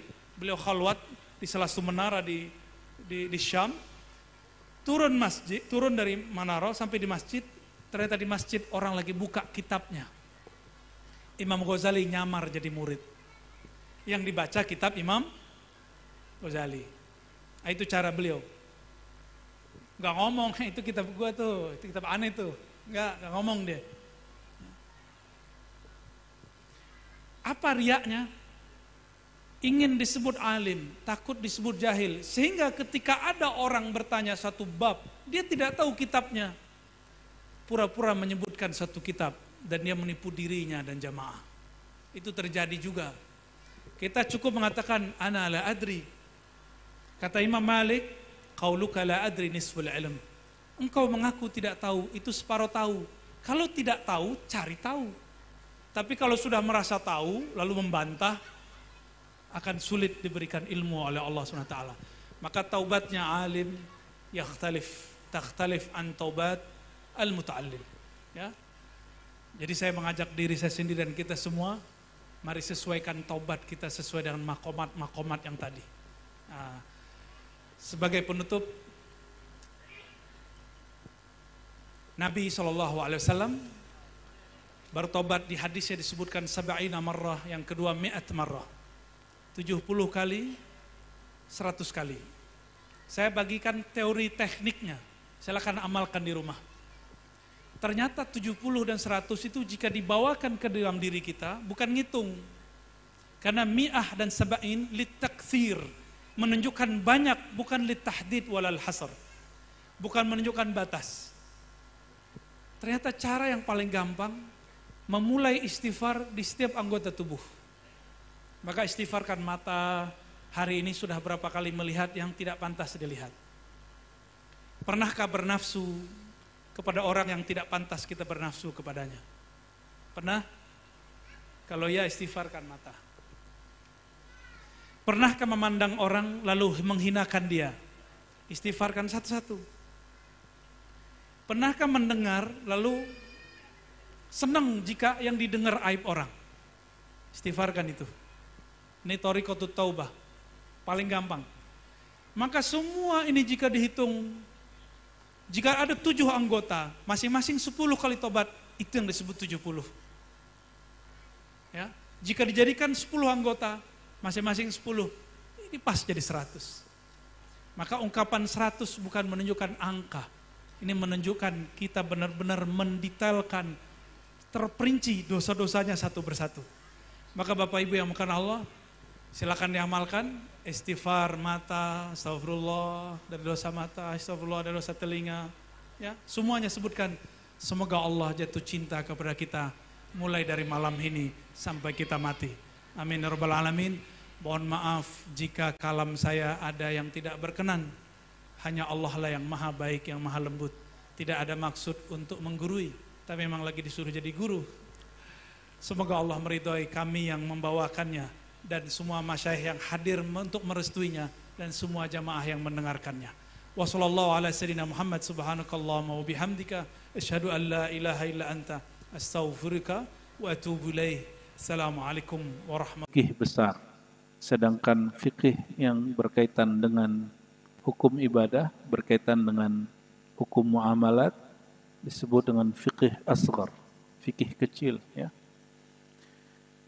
Sebelumnya kita membahas tentang keluarga Nabi SAW, para sahabat, afdalun nas ba'dan Nabi SAW. Siapakah manusia yang paling utama setelah baginda Nabi Muhammad SAW? Perbedaan hakiki antara ahlus sunnah, kita ahlus sunnah, dengan di luar ahlus sunnah, satu saja. Kita mencintai para sahabat Nabi, dan menghormati keluarga Nabi dan zuriat Nabi SAW bersamaan. Perbedaannya dengan kelompok lain, terutama Syiah Rafidah, mereka cinta sedikit saja dari sahabat Nabi dan lebih mencintai keluarga zuriat Nabi Muhammad sallallahu alaihi wasallam. Itu bedanya. Dan mereka tidak mencintai sahabat Nabi kecuali hanya beberapa saja. Hanya beberapa saja. Enggak nyampe 10 sahabat Nabi yang mereka suka. Selebihnya mereka benci, ya. Maka jika ada orang mencintai Sayyidina Ali, belum tentu dia Syiah. Melebih-lebihkan Ahlul Bait, zuriat Nabi, keturunan Nabi, belum tentu dia Syiah Rafidah. Bisa jadi dia juga ahlus sunnah wal jamaah. Jangan seperti terjadi pada masa-masa Bani Umayyah dan Bani Abbasiyah. Jadi ulama-ulama kita bertengkar cuma masalah siapa yang lebih afdal, Sayyidina Utsman atau Sayyidina Ali, Sayyidina Abu Bakar atau Sayyidina Ali. Padahal mereka sama-sama mencintai sahabat itu. Nah, kita gak akan mengulang perdebatan yang Nabi tidak menginginkan itu juga, ya. Cukup kita katakan sahabat radhiyallahu taala anhum, kita cinta kepada semua mereka dan kita hormat kepada semua ahlul bait, zuriat Nabi sampai hari ini, ya. Jadi cinta habaib bukan bagian dari Syiah Rafidah, itu ajaran Ahlus Sunnah wal Jamaah. Namun perlu diingat, hari ini sampai detik ini di Indonesia saya nggak tahu motif apa, ada mulai gerakan-gerakan tidak mempercayai, bukan lagi benci, tidak mempercayai ada Ahlul Bait, zuriat Nabi Muhammad SAW. Ya, itu urusan mereka. Tapi bagi saya, mau keturunan Wali Songo, mau keturunan wali-wali Hadramaut, zuriat Nabi, bagi saya sama semua. Jika betul mereka punya nasab kepada baginda Nabi Muhammad SAW, kita hormat kepada mereka. Ya, baik. Sekarang kita masuk ke tema baru, al-iman wartikabudz dzunub. Iman dan statusnya apabila seseorang melakukan dosa. Ada di antara kita yang enggak berdosa? Ada yang enggak dosa? Nah, maka ini salah satu materi wajib dalam ilmu aqidah. Salah satu materi yang boleh disebut urgen sekali dibahas dalam bab aqidah. Ya. Sebelumnya mari kita bacakan Al-Fatihah untuk diri kita masing-masing, untuk guru-guru, orang tua, sahabat-sahabat, para pejuang-pejuang Islam dimanapun berada di negeri ini, wabil khusus di negeri yang sedang konflik, di negeri Palestina, Sudan, Suriah, Yaman dan banyak tempat, ya, cuma kurang diekspos. Mari kita bacakan surah Al-Fatihah. A'udzubillahi bismillahirrahmanirrahim. Alhamdulillahirabbil alamin. Iyyaka na'budu wa iyyaka nasta'in. Shiratal ladzina an'amta 'alaihim ghairil maghdubi 'alaihim waladdallin.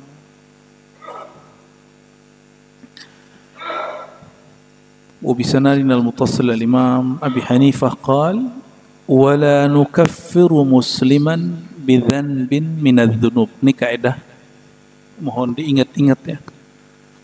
Wala nukaffiru, kita tidak menilai kafir musliman, seorang muslim, bidzanbin, bi di situ bi li ta'lil atau bi sababiyah, karena, ya, pasnya bisa babiah. Karena zanbin, karena suatu dosa daripada dosa-dosa yang ada. Meninggalkan sholat dosa enggak? Dosa? Oke. Ada seorang muslim meninggalkan sholat? Pagi ini ada? Ada. Minum khamar, minum tua, haram enggak? Ya, tapi ada yang minum. Korupsi haram nggak? Haram. Kok pada doyan? Dan muslim, karena negeri kita negeri muslim, maka yang korupsi di sini muslim. Di US, di Amerika, di UK, di Inggris, yang korupsi kalau ada ya orang-orang Nasrani. Cuma karena sistem mereka bagus, secara sistem mereka sulit korupsi. Kalau kita, negeri kita, sistemnya sekarang sangat memungkinkan orang korupsi secara parsial, diam-diam. Dan masing-masing. Kalau zaman Orde Baru dulu, korupsinya dijatah dan berjamaah sampai jadi lagu. Kalau sekarang KPK-nya pun terjangkit. Kita doakan negeri kita yang sedang sakit ini, Allah sembuhkan dari penyakit-penyakit itu. Amin ya rabbal alamin. Al-Fatihah. Bismillahirrahmanirrahim. Shiratal ladzina an'amta 'alaihim waladdallin. Dan siapapun nanti presidennya, kita masih saudara. Ya, jangan kejadian seperti 4 tahun lalu, cuma karena urusan presiden yang belum tentu juga jadi waktu itu, sudah banyak orang yang berhenti bersaudara. Ya, betapa hebatnya tim kampanye salah satu dari mereka itu. Ya, kita akhirnya menjadikan beda pilihan, beda iman. Padahal saya sudah cek-cek di semua kitab akidah. Tidak ada urusannya beda imam, beda pemimpin, itu beda coblosan, beda iman itu enggak ada. Boleh ya, Bapak Ibu cek di kitab mana saja. Dan kok ada orang berhasil menggiring wacana opini, menjual simbol-simbol keagamaan, kaedah-kaedah spiritual untuk urusan politik. Ya, makanya ketika mereka sekarang deklarasi pemilu damai, ya semoga mereka jujur dengan apa yang mereka katakan dan negeri ini tetap damai. Amin ya rabbal alamin. Tapi wallahu alam apa yang terjadi nanti 2024, kalau nggak aman banget, kacau banget. Kita doakan semoga yang pertama ya. Wala nukaffiru musliman bidzanbin minaz dzunub. Kita, akidah Ahlus Sunnah, punya pendirian tidak mengkafirkan orang yang berdosa. Karena siapa tahu, kalau di kitab Hikam, siapa tahu itu terakhir dosa dia. Dan kita yang sholat sok suci pagi ini sholat terakhir kita. Ini ketaatan terakhir, habis ini kufur semua. Bisa jadi begitu. Oleh karenanya, kita tidak jumawa dengan ketaatan kesolehan, apa yang kita punya, semuanya dari Allah Subhanahu wa ta'ala. Dosa itu ada dua, kabirah dan saghirah. Dosa besar, dosa kecil. Tidaklah dosa itu besar kalau seseorang itu ada harapan ingin kembali kepada Allah, maka dosanya akan dianggap kecil oleh Allah. Dan tidaklah dosa disebut kecil kalau orang lakukan berulang-ulang dan dia merasa aman daripada azab Allah. Nah, bisa diulang? Tidak ada dosa besar kalau orang mau kembali kepada Allah. Itu Allah sendiri yang berkalam, wahai Bani Adam, seandainya dosamu menjulang tinggi hatta ananas sama, sampai menjulang ke langit. Tapi kalau kalian datang kepadaku, bertobat kepadaku, atubu alaik, aghfirulak, aku ampuni kalian. Itu Allah sendiri yang berkalam.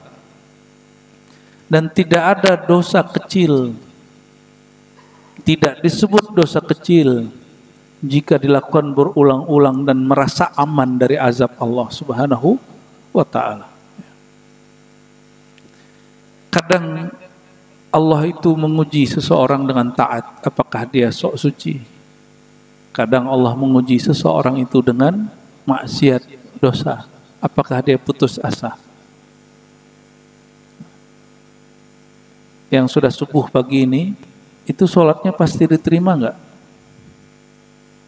Pasti diterima enggak, Pak? Pasti atau tidak? Pasti atau tidak? Hah? Ini yang jelas nih jawabannya nih. Pasti atau tidak? Enggak pasti. Karena sholat kita enggak pasti diterima, maka maksiat orang yang ada pagi ini, malam ini juga belum tentu dikekalkan. Siapa tahu itu dihapus dan diganti menjadi taat. Sama, ya. Oleh karenanya, iman yang baik itu antara khauf dan raja, antara rasa takut dan rasa harap. Enggak boleh terlalu takut nanti putus asa, enggak boleh juga terlalu berharap nanti jumawa, sok suci. Wa in kanat kabiratan idza lam yastahillaha wa la nuzilu anhu ismal iman. Tapi ada syarat kalau orang dosa tidak kafir, selama dia tidak menghalalkan si dosa itu, mau dosanya besar ataupun dosa kecil. Korupsi haram, tapi dia bilang halal, kafir sudah.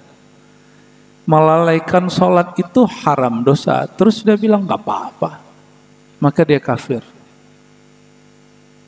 Apapun, ya, dosa mata, dosa tangan, dosa telinga, dosa kemaluan, semua dosa. Jika dosa, dosa aja, anggap itu dosa, gak usah dikatakan ini tidak dosa.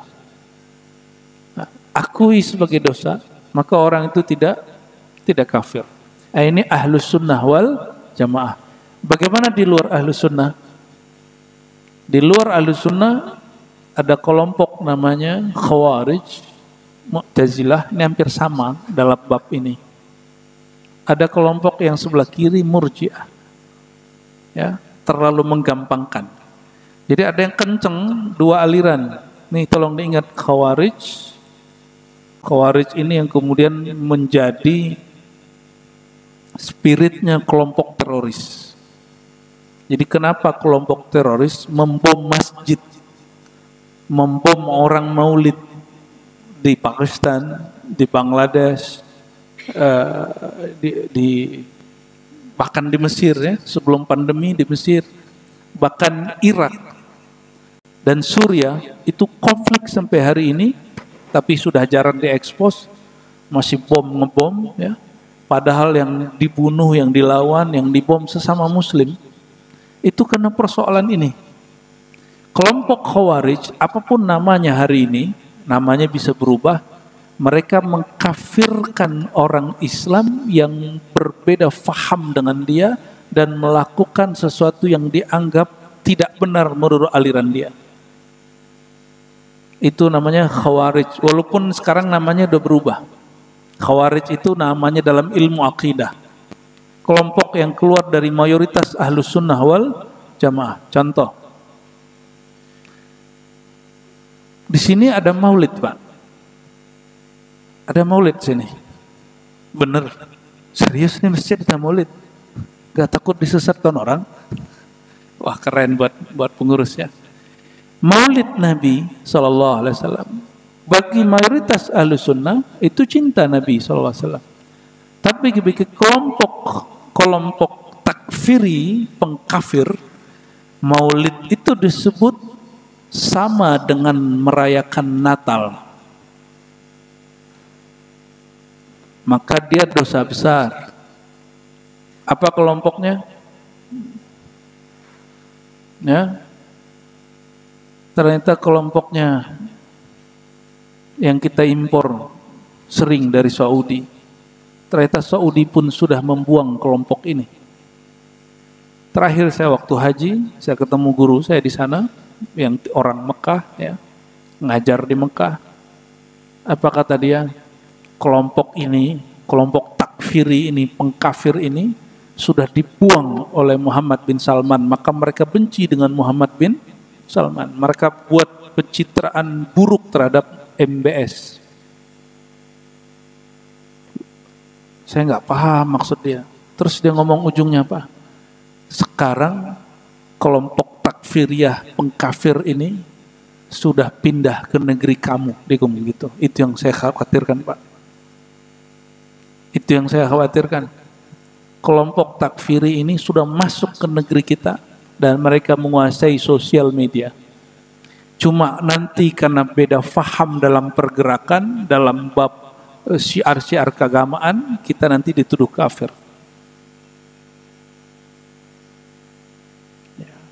Mereka masuk lewat pergerakan dan syukurnya negeri ini sudah melarang beberapa gerakan-gerakan ekstrim, tapi belum total. Belum total. Masih ada gerakan yang dibiarkan. Ya.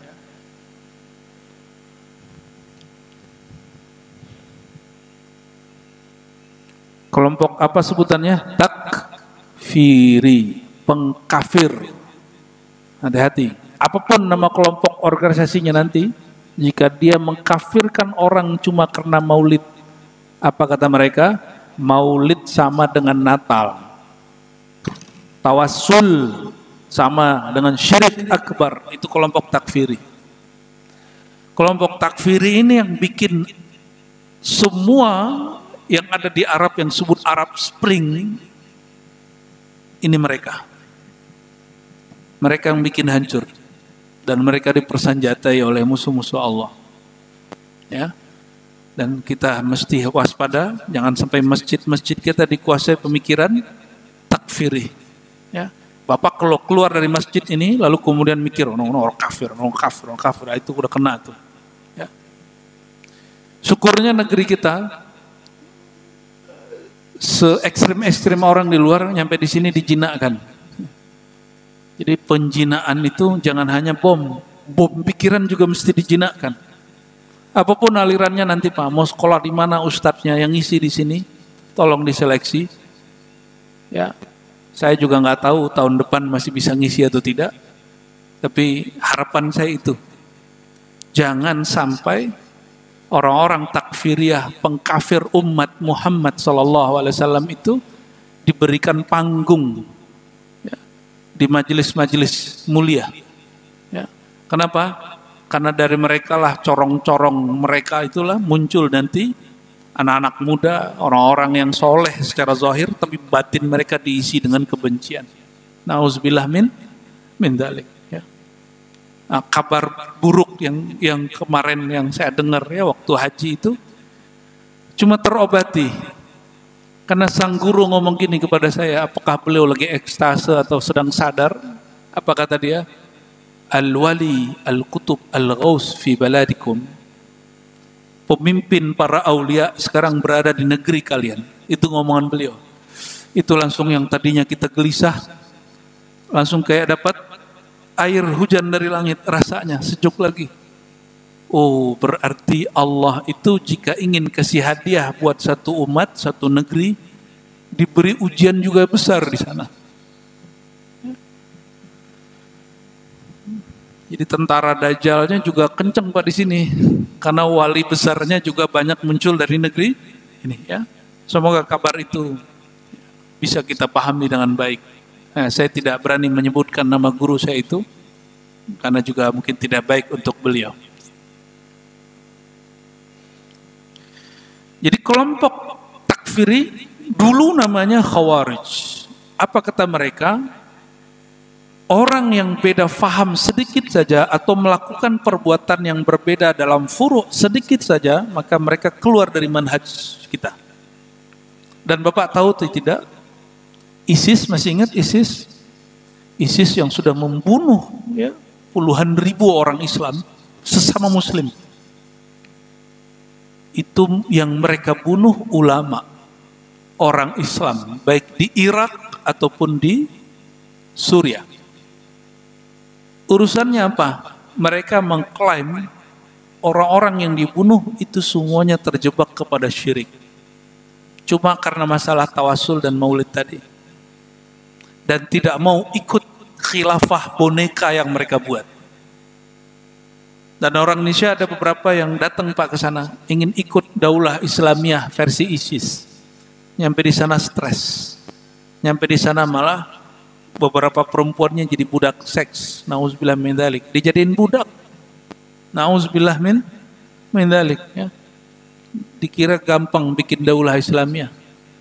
Bikin daulah Islamiyah akhir zaman tidak boleh atas nama kebencian.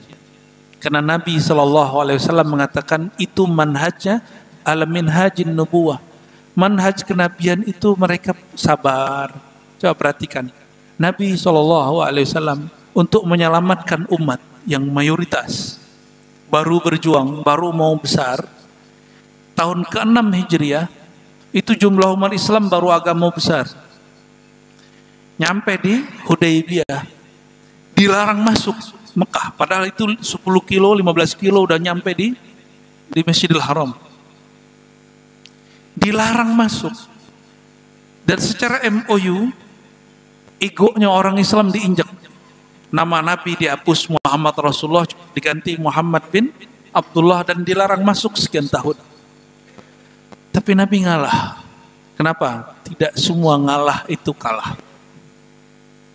Tidak semua orang yang mengalah itu kalah. Nabi cari time yang pas untuk berjuang, untuk menyerang. Dan ternyata masuk Mekah tidak perlu menumpahkan darah, kecuali orang-orang yang melanggar kaidah. Nggak nyampe 20 orang yang meninggal. Itu orang-orang yang melanggar kesepakatan. Begitu sabarnya baginda Nabi Muhammad SAW. Itu mereka Pak, ada 1000-an orang sudah bawa senjata semua. Tahun ke-6 Hijriah di Hudaybiyah. Bapak nanti coba cek GPS Hudaybiyah itu di mana. Sekarang udah masuk kota Mekah. Kota Mekah yang sekarang Mekah Al-Hali ya, Al-Haliyah itu udah masuk sekarang. Di zaman itu belum. Nabi tinggal keluarkan pedangnya, katakan bunuh kafir Quraisy, mati itu kafir Quraisy. Tapi efeknya nanti serangan baliknya. Ini yang Nabi wanti-wanti. Maka beliau betul-betul hati-hati. Betul hati-hati. Jadi tidak semua kelompok yang benar itu mesti menang di awal. Mesti dia sabar-sabar. Itu yang disebut al-khilafah ala minhajin nubuwah. Kekhalifahan yang dibangun berdasarkan prinsip-prinsip nubuat. Nubuat itu turunnya ke dalam ruh. Salah satu sifatnya ruh itu adalah sabar. Itu sifatnya ruh. Nah, orang-orang pergerakan berjuang hari ini nggak sabaran. Nggak sabaran. Efeknya umat Islam juga ya banyak yang korban. Ya. Habis itu tetap aja dianggap salah ya.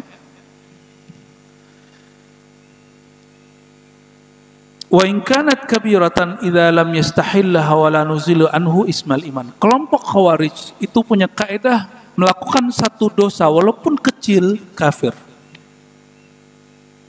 Lain dengan kelompok Mu'tazilah. Mu'tazilah ini pernah berkuasa hampir 20 tahun di masa Bani Abbasiyah. Perhatikan, itu masa kekhalifahan. Maka kekhalifahan yang pernah ada setelah kekhalifahan Sayyidina Ali, Abu Bakar, Umar, Utsman, Ali, tidak semuanya kekhalifahan mereka itu sesuai dengan khilafah Nabi Muhammad sallallahu alaihi wasallam. Maka teman-teman, saudara-saudaraku yang dimuliakan Allah, saya mencita-citakan khilafah, tapi bukan khilafah Abbasiyah, bukan khilafah Umayyah yang bunuh Sayyidina Al-Husain, bukan khilafah Abbasiyah yang menelanjangi Imam Ahmad bin Hanbal, yang nyiksa ahli hadis, yang gantung ya Imam Ahmad bin Nasr, disalib dia. Disalib nggak diangkat-angkat 5 tahun, Pak. Cuma karena nggak mau ngikutin ideologi Mu'tazilah yang nggak penting pembahasannya beberapa bulan yang lalu, apakah Quran makhluk atau tidak. Itu karena dia bilang Al-Quran tidak makhluk, sedangkan Mu'tazilah bilang Quran makhluk, digantung dia.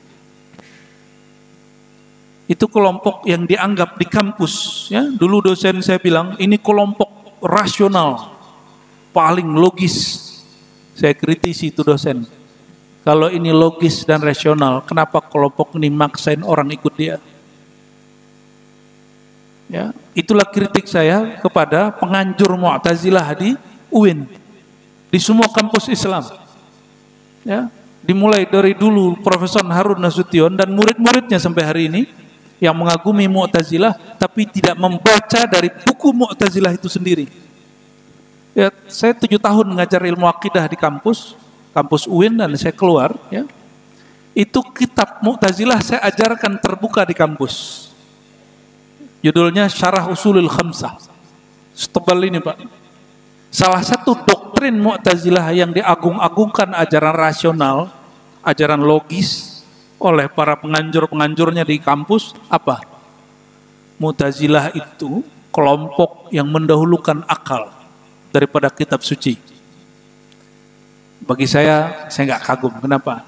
Bukan itu. Bahayanya Mu'tazilah, apa kata mereka? Seseorang kalau dia mukmin lalu dia melakukan dosa, nih perhatikan, mukmin melakukan dosa, maka dia tidak lagi mukmin tapi juga belum kafir. Mukmin tidak, kafir belum. Paham maksudnya? Posisi ini disebut dengan status antara dua status. Status itu bahasa Arab manzilah. Bainal manzilatain, antara dua status, antara kafir dan mukmin. Tapi dia bukan mukmin lagi, bukan juga kafir, antara itu. Itu yang disebut antara kafir dan mukmin, posisi antara iman dan kufur. Bukan antara surga dan neraka, itu nggak ada. Ya, Mu'tazilah keyakinannya begitu. Coba saya perhatiin lagi. Kelompok yang dianggap paling maju intelektualnya di zaman itu, yang dikagumi di kampus-kampus Islam, kelompok yang mengatakan orang yang melakukan maksiat tidak mukmin, tapi juga bukan kafir, tapi disebut dengan fasik, dan mereka khalidan mukhalladan finnar, kekal di dalam neraka. Itu yang dikatakan Mu'tazilah. Coba perhatiin, bandingkan dengan kelompok takfiri tadi, kelompok Khawarij. Apa kata kelompok Khawarij? Pelaku maksiat, pelaku dosa, mereka kafir dan kekal di neraka. Kalau kelompok Mu'tazilah, pelaku maksiat tidak kafir, tidak mumin, juga kekal di neraka karena mereka fasik. Sama-sama ekstrim nggak? Cuma beda dalam status. Maka wallahi saya bilang kepada mahasiswa dan dosen-dosen senior, saya bukan penganjur Mu'tazilah karena kelompok ini berbahaya. Jadi benarlah ketika kemudian Imam Abul Hasan Al-Asy'ari mengkritisi ayah tirinya namanya Abu Ali Al-Jubai. Jadi ibu dia meninggal ayahnya, menikah dengan Abu Ali Al-Jubai yang mengatakan kafir, tidak kafir tapi tidak mukmin, pelaku maksiat. Dikritisi sama dia dan kalah debat. Anak tiri mengalahkan debat ayah tirinya.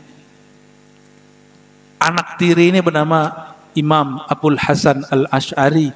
Maka bernamalah waktu itu kelompok yang mengalahkan Mu'tazilah itu Ahlus Sunnah, jalur Imam Abul Hasan Al-Asy'ari. Disebutlah Asy'ariyah. Siapa guru Imam Asy'ari?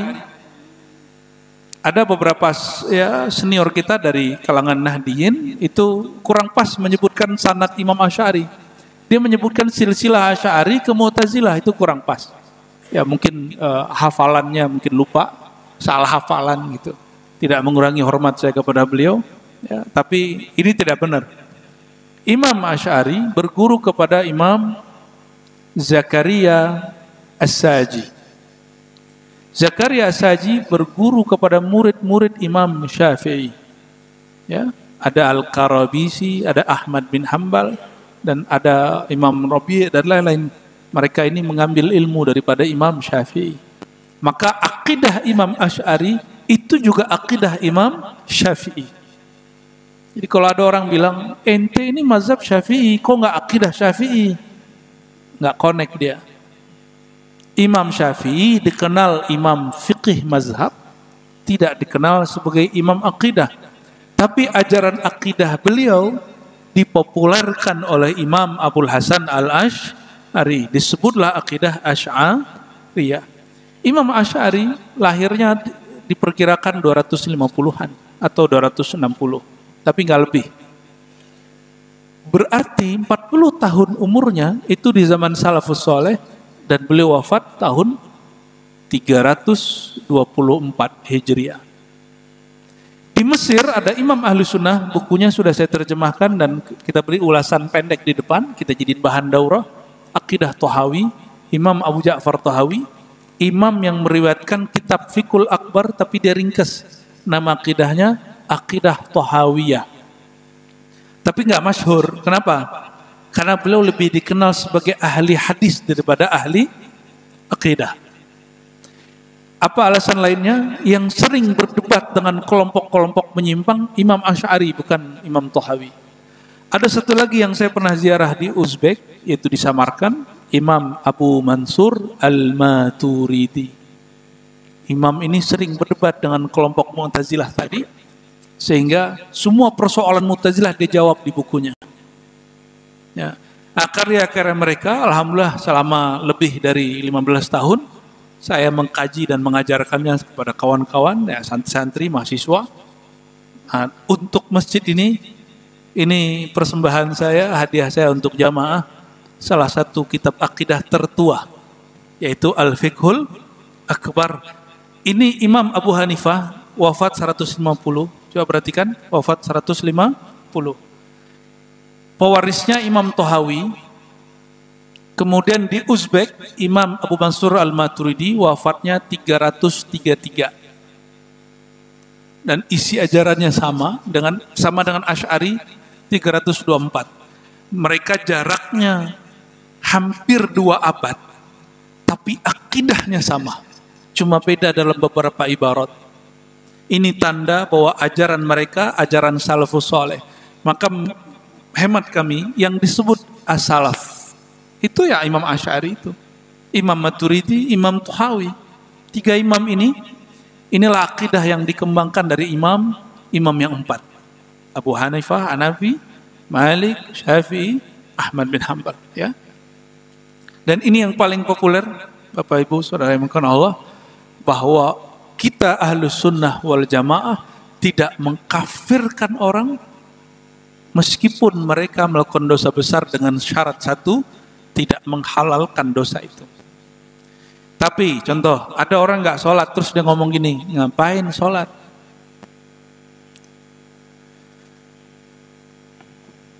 Ada yang ngomong gini, untuk apa sholat? Kan Tuhan dalam batin saya. itu juga kafir, Pak. Ulang syahadatnya itu. Ya, itu bukan sufi. Sufi tidak ada yang mengingkari syariat. Ini perhatikan. Sufi tidak ada yang mengingkari syariat. Itu namanya kebatinan al-batiniyah. Imam Ghazali nulis kitab judulnya Fadaih al-Batiniyah.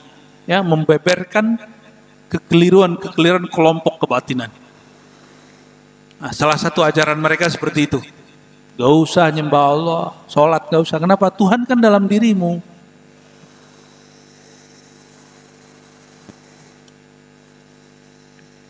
Namun sayang sekali orang-orang yang tidak faham menganggap itulah ajaran tasawuf. Dan orang-orang yang anti tasawuf mungkin juga ada yang ngajar di masjid ini mengira tasawuf itu begitu. Ya, di masjid kan masjid bersama saya lihatnya, kelompok yang ngajar banyak sekali. Tapi saya yakin pengurus aslinya Ahlussunnah wal Jamaah. Cuma jamaah kan macam-macam, Pak, ya. Bagus, ya. Ada juga kelompok yang beda faham ngajar di sini. Cuma hati-hati aja, ya. Hati-hati aja. Nanti masjidnya bisa hilang, Pak, dalam tanda kutip. Wala nuzilu anhu ismal iman wa nusammihi mu'minan haqiqatan. Pelaku maksiat selama tidak mengatakan maksiat itu boleh, dia mukmin secara hakiki. Ingat. Wa nusammihi mu'minan haqiqatan. Dia mukmin secara hakiki. Dia mukmin. Kenapa? Kita jujur aja sama diri kita sendiri. Kemarin mungkin hari ini belum maksiat secara zahir, batinnya sudah maksiat belum? Pagi ini sudah ngeremehin orang belum? Sudah mandang rendah batin orang belum? Kalau iya, kolbunya sudah maksiat. Mungkin bukan itu yang dimaksud. Oke, kemarin seharian matanya maksiat gak? Melihat aurat itu maksiat atau tidak, Pak? Jangan bilang saking biasanya itu halal. Cukup katakan ini haram, tapi gimana lagi mataku sudah biasa gitu. Nah, itu enggak, masih mukmin dia. Cuma fihi fisq, ya, di dalam dirinya ada kefasikan. Tetapi bagi Ahlus Sunnah, orang fasik itu mukmin. Bagi Mu'tazilah, fasik itu tidak mukmin, tidak kafir. Ini kelompok Mu'tazilah. Mau jadi kelompok Mu'tazilah, Pak? Gak mau ya? Ini hati-hati, ini banyak dosen di UIN, di IAIN keliru karena mereka nggak membaca langsung kitab-kitabnya Mu'tazilah dan tidak talaki akidah Ahlus Sunnah. Cuma dari bab diskusi. Akidah terus ditalakikan, diterima dari mulut ke mulut, pikiran ke pikiran, kolbu ke kolbu. Baru nyambung. Ya.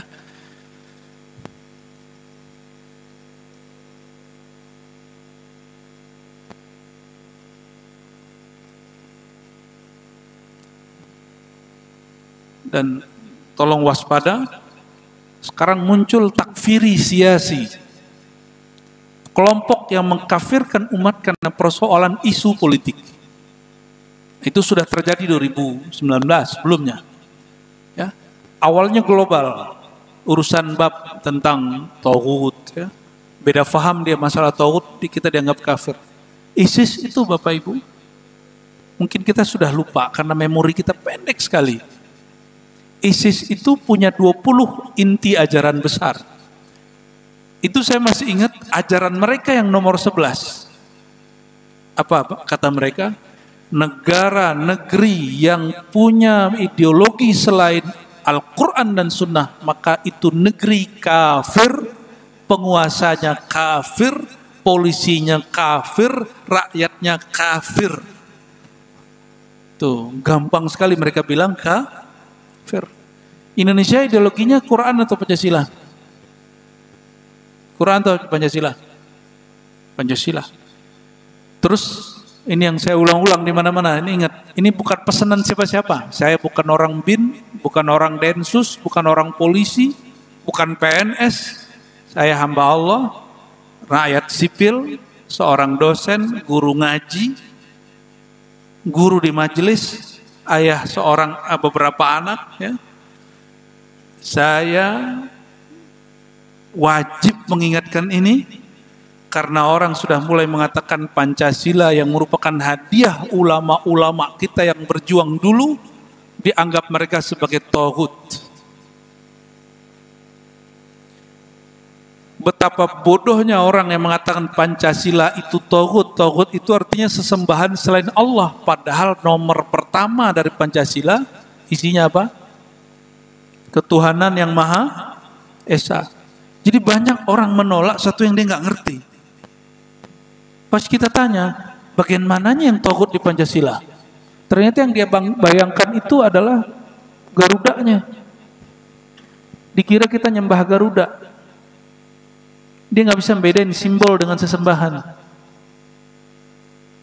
Coba Pak, cek nih, biar kita bernegara itu nggak taklid. 5 rukun Pancasila, bahasa Arabnya rukun, kalau kita sebut bahasa kawinya sila. Sila 1, 2, 3, 4, 5. Mana di situ yang syirik? Ada nggak? Ketuhanan yang Maha Esa. Nomor 2? Coba cek. Nasionalismenya bermasalah kan nih? Hah? Nomor 2 apa? Kemanusiaan? Oh benar, lolos ini nomor 2. 3? Persatuan itu Qur'annya innamal mu'minuna ikhwah. Manusia beriman itu bersaudara. Nomor 4. Ini Pak kayaknya banyak salah nih. Ya lagi. Di situ ada 2 unsur, 1 kerakyatan, 2 musyawarah, dan dua-duanya istilah orang Islam. Kerakyatan, ketemu nggak Pak di kitab selain kitab orang Islam? Rakyat, ra'iyah, ketemunya di hadis apa di hadas? Musyawarah wa amruhum syura bainahum, ketemunya di Quran atau di kitab selain Quran? Kemanusiaan, insaniyah, adil, ada nggak di kitab selain kitab Quran? Nggak ada. Qul huwallahu ahad, Allah Maha Esa, ketuhanan Maha Esa, sama aja toh. Nomor 5 apa?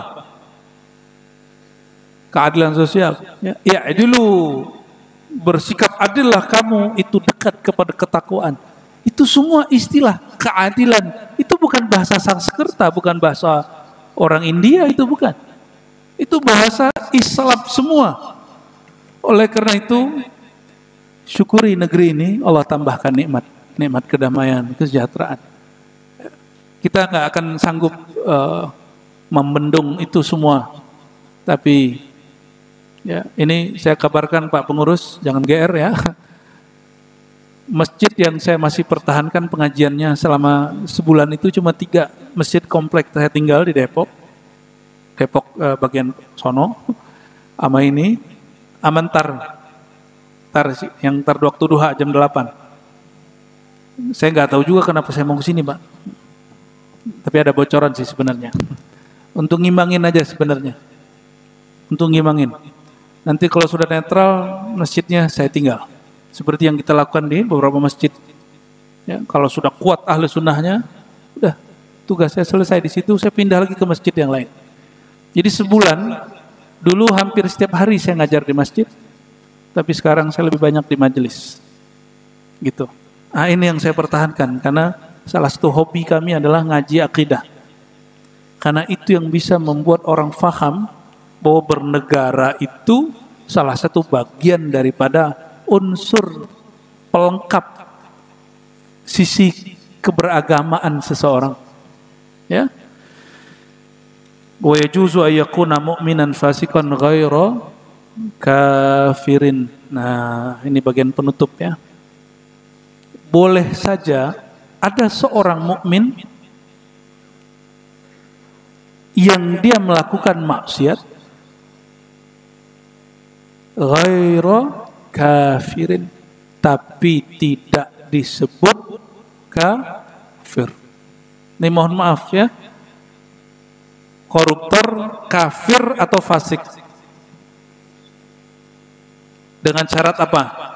Dia tidak menghalalkan korupsi. Jadi jika ada wakil rakyat, pejabat menghalalkan korupsi, kafir. Tapi coba tanya, mereka nggak akan menghalalkan, ya. Cuma eman aja katanya kalau dibiarin. Pengen, itulah yang kita lihat ya. Yang korupsi itu orang kaya apa orang miskin, Mbak? Orang punya jabatan atau nggak punya jabatan? Berarti emang korupsi itu bukan yang dilakukan orang-orang miskin, orang-orang kaya dan punya jabatan. Nah, berdasarkan ini Bapak Ibu saudara-saudariku bukan Allah, salah satu ajaran rahmatan lil alamin yang diajarkan oleh baginda Nabi Muhammad SAW, yang kemudian ajaran beliau diturunkan, diriwayatkan para ulama menjadi ajaran Ahlus Sunnah, yang merupakan ajaran wasatiyah, ajaran moderat. Apa itu? Tidak mengkafirkan seorang mukmin karena dosa jika mereka tidak menghalalkan dosa itu, ya, dan menyebut mereka fasik, tetapi fasik dalam istilah kita berbeda dengan fasik menurut kelompok Mu'tazilah. Ahlus Sunnah menganggap fasik ini masih mukmin yang berlaku dosa, karena tidak ada seorang mukmin pun kecuali dia punya dosa. Selain Nabi SAW pasti punya dosa. Saya yakin hari ini Bapak Ibu sudah ada yang berniat mau dosa, ya. Itu dosa tapi tidak bikin kafir, ya. Maka ke depan jika ada orang-orang mengkafirkan sama muslim karena urusan politik, urusan beda faham, beda amalan, tolong hati-hati, itu kelompok-kelompok takfiri. Dan jangan sampai ada mu'alim pengajar di masjid ini kelompok yang cenderung ke kelompok itu, ya. Jika ada, kalau dia mungkin dicurigai, tapi cek aja. Saya yakin ketika mereka sudah nyampe di Indonesia, insya Allah mereka moderat, ya. Semoga Allah Ta'ala jadikan masjid ini salah satu masjid yang memperjuangkan ajaran Ahlus Sunnah wal Jamaah, masjid yang mengajarkan ajaran wasatiyah moderat yang disebut oleh para ulama ajaran rahmatan lil alamin, membawa rahmat bagi alam semesta. Untuk negeri ini, untuk ulama-ulama yang berjuang untuk negeri ini, untuk guru-guru kita, para kiai, para masyaikh, para habaib, para pendiri masjid ini, para pengurus, para imam, para jamaah, kita kirimkan hadiah doa, dan doa terbaik adalah alhamdulillah, dan alhamdulillah adalah surah Al-Fatihah. Ila arwahim al-mazkur asmahum al-Fatihah. Bismillahirrahmanirrahim. Iyyaka na'budu wa iyyaka nasta'in. Shiratal mustaqim. Shiratal ladzina ghairil maghdubi 'alaihim waladdallin. Amin. Na'udzubillahi minaz syaitanir rajim. Bismillahirrahmanirrahim. Allahumma rahmanir rahim ya karim ya azim.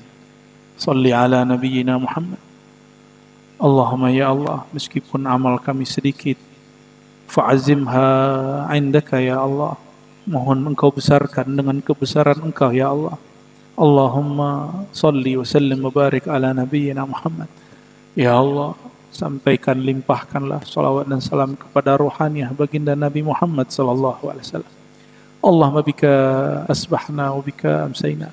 Ya Allah, kami memasuki waktu pagi ini dengan izin dan rahmat dari engkau, dan kami nanti memasuki waktu sore juga dengan rahmat dan izin engkau. Maka ya Allah, jangan lepaskan kami dari rahmat engkau, jangan lepaskan kami dari kasih sayang engkau. Allahumma arhamna bitarkil ma'asi. Ya Allah, mohon limpahkan kasih sayang engkau kepada kami dengan cara jauhkanlah kami dari kemaksiatan, jauhkan kami daripada khilafan. Dan seandainya kami pernah khilaf ya Allah, pernah salah ya Allah, mohon jangan engkau tutup pintu rahmatmu dari kami. Gerakkan hati kami untuk segera kembali ke hadiratmu.